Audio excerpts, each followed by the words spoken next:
आज जिन चार शक्तियों की बात हो रही है, ये चार शक्तियां ऐसी शक्तियां हैं जो साधक या सन्यासी इसे पाने का प्रयास करता है, जगाने का प्रयास करता है, उसे मोक्ष मिलता है। किसी कारण अगर मोक्ष नहीं मिला तो स्वर्ग तो मिल ही जाता है। तो सबसे पहले शुरुआत हम यहां कर्म से बात करते हैं। शास्त्रों और संतों ने कई प्रकार के कर्मों को बताया है। उन सबका अगर वर्णन ना करते हुए सीधा कर्म की बात करते हैं तो हम सत्कर्म पर आ जाते हैं।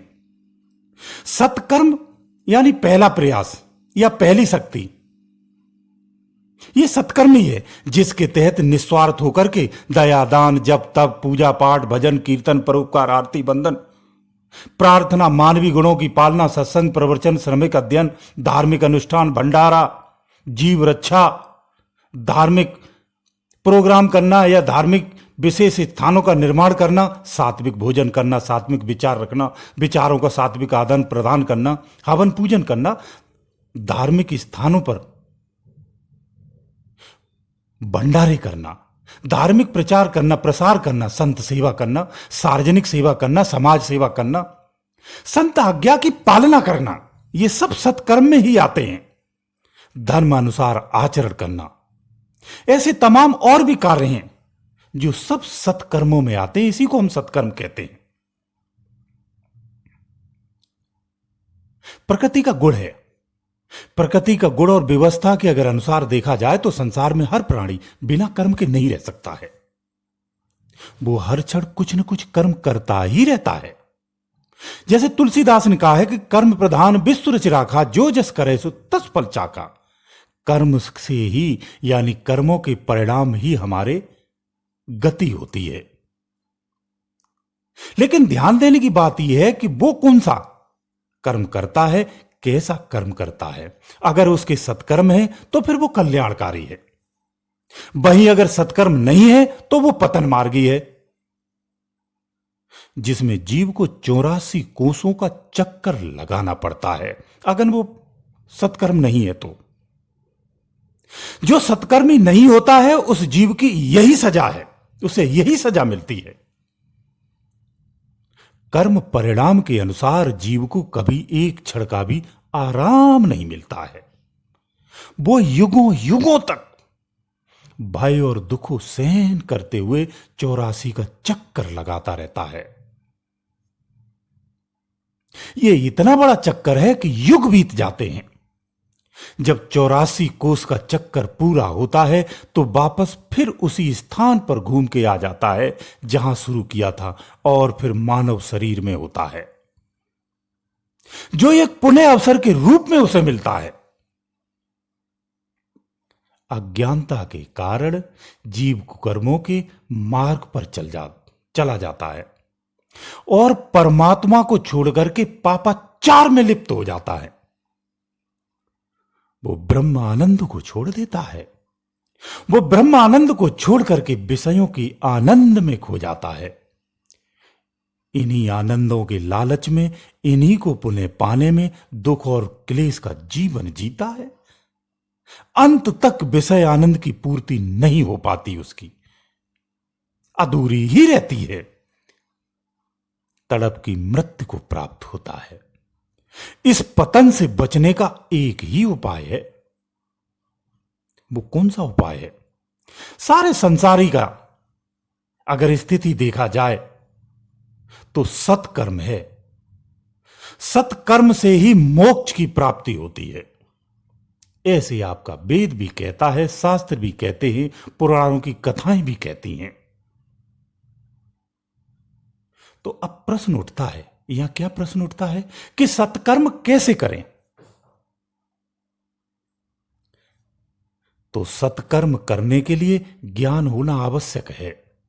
बिना ज्ञान के सत्कर्म संभव ही नहीं है। ज्ञानी मनुष्य क्या करता? ज्ञानी मनुष्य इस संसार को स्वर्ग की तरह जीता है। अज्ञानी रो पीट के, गा के, परेशान, व्याकुल, व्यथित होकर के जीता है, परेशानियों में जीता है। वो सुख होते हुए भी वो कष्टों में ही रहता है, कलेशों में ही रहता है। अंत में जाते जाते अपना औरों का कल्याण करके जाता है। एक ज्ञानी की स्थिति ऐसी होती है। ज्ञानी को संसार और संस्कार दोनों का परिणाम मालूम होता है। उसे सही रूप में उचित और अनुचित का पूरा बोध होता है। क्या करना है, क्या करने योग्य है, क्या करने योग्य नहीं है, उसे भली बात मालूम होता है। इसलिए ज्ञान आवश्यक है। संतों ने कहा है कि बिना ज्ञान के जीवन पशु के समान होता है। उन्होंने ज्ञान की महत्ता को बताया है। ज्ञान को अगर छोड़ दें तो सारे गुण मानव के और पशुओं के एक समान होते हैं। जैसे भोजन, भय, निद्रा, मैथुन सब एक ही हैं। इसलिए ज्ञान आवश्यक है। ज्ञान से ही कल्याण संभव है, अन्यथा संभव नहीं है। फिर एक प्रश्न उठता है कि जब ज्ञान से ही सब कुछ संभव है तो यह ज्ञान कैसे मिलेगा, कहां मिलेगा, इसकी प्राप्ति कैसे करूं?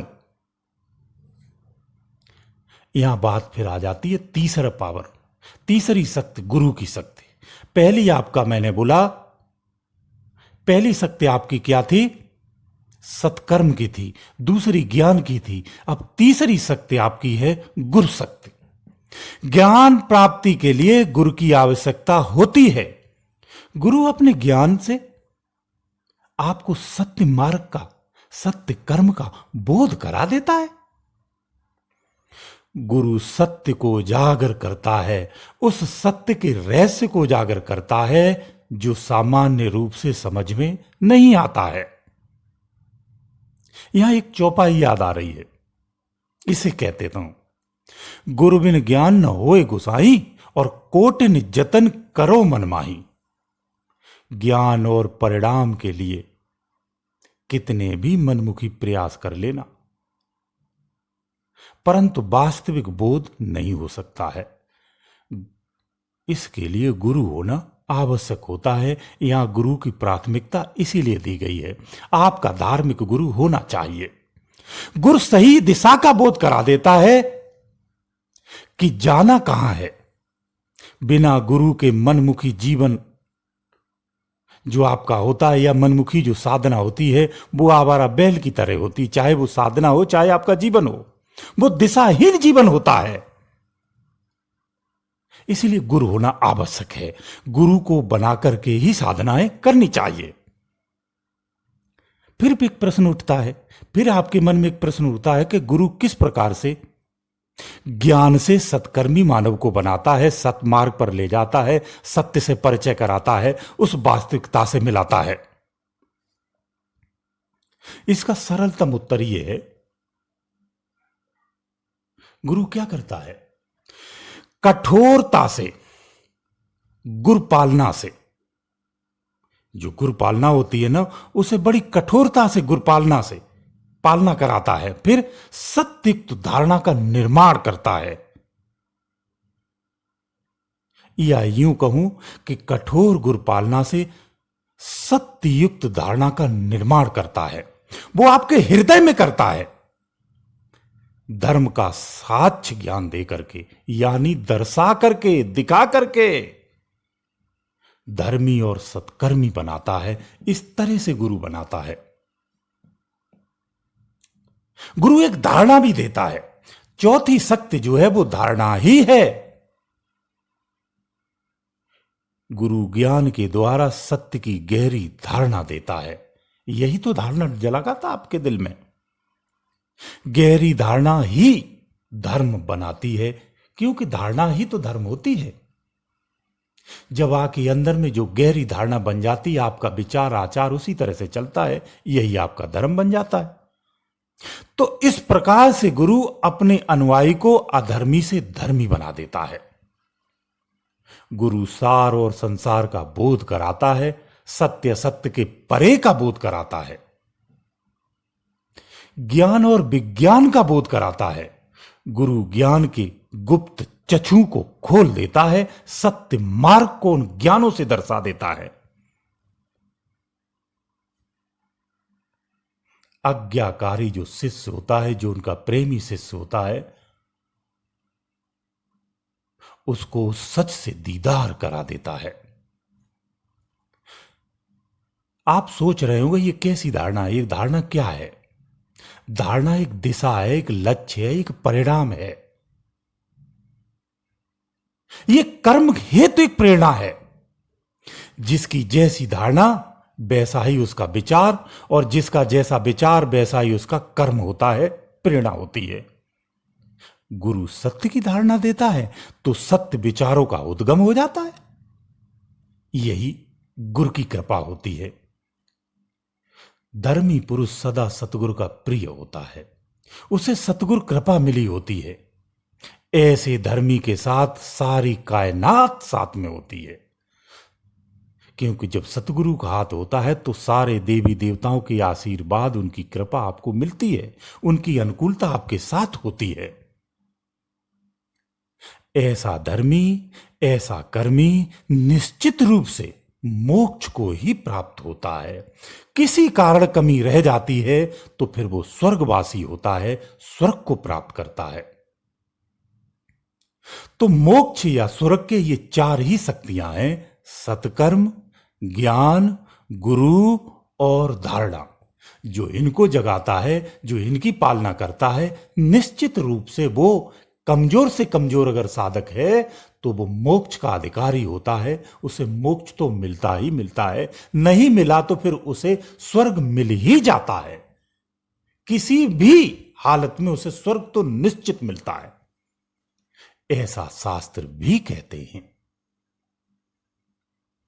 तो हमें इन चार चीजों का पालना करना चाहिए, इन चार शक्तियों को समझना चाहिए, इन चार शक्तियों की पालना करनी चाहिए। जीवन तभी सार्थक है, अन्यथा संभव नहीं है। गुरुदेव दयालु।